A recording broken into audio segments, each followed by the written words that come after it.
ঘুম থেকে উঠতেই মেকানিক কল দিয়ে দিছে যে গ্যারেজে যাওয়ার জন্য। তো আমিও রেডি, বাইক নিয়ে আপনাদেরকে আমার বাইকটা দেখাই।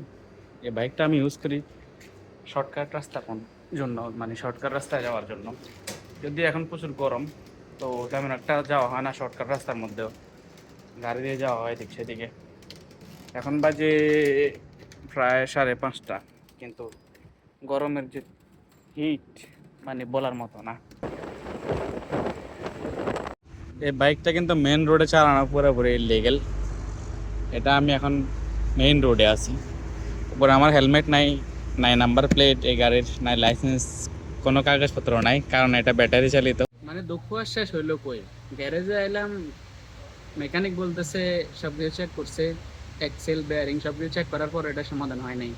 তো এখন আমারে বলতেছে এটা এখন এমনি চালাইতে হইব, যতক্ষণ পর্যন্ত না এটা একবারে সমস্যা আরো বড় আকার ধারণ করে, আর না হয় এটা এমনি এমনি ঠিক হয়ে গেল। এটাই, আর কিছু করার না। এখন গাড়ি নিয়ে যেতেছি, ওয়াশ করে এখন এমনি চালাইতে হইব। তো আমার বাইক খাইখা যেতেছে এখন, ওই যে গাড়ি নিয়ে যাবো, যখন ওয়াশ হইব তারপর ওদের পেমেন্ট করবো, ওরা যে কাজ করছে এরপরে যে এতটুকুর মধ্যে চালাইতে পার কোনো।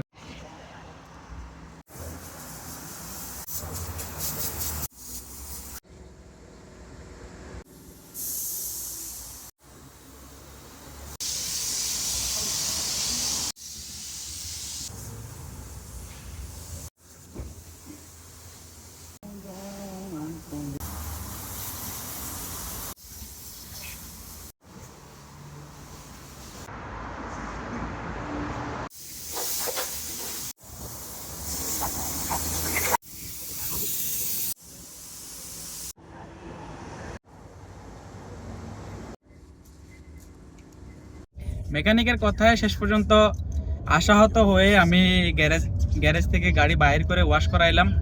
ওয়াশ করায় এখন রুমের দিকে যাইতেছি, কারণ আমার বাইক এখানে, রুম থেকে আমার একটা কলিগরে উঠামো, তো ওরে নিয়ে আসবো গ্যারেজে নিয়ে আসার পরে ওরা গাড়ি দিয়ে ও গাড়ি চালাই লয়ে যাবো বাসায়, আর আমি বাইক নিয়ে যাবো বাসায়। তো ইন ফিউচারে যদি কোনো সমস্যা দেখা দেয় ওইভাবে, যদি এটা ভেঙে চুরে কোনো দিক দিয়ে পড়ে যায়, তাহলে ঠিক আছে যে মানে ফাইন্ড আউট হয়ে গেছে কোন জায়গায় সমস্যা। আর না হলে কিছু করার নাই, এভাবে চালাইতে হবে, কারণ আমি চাইতেছি না আর কোনো সিঙ্গেল দেড়হাম স্পেন্ড করার লাইগা যে প্রবলেম ফাইন্ড আউট করা ছাড়া।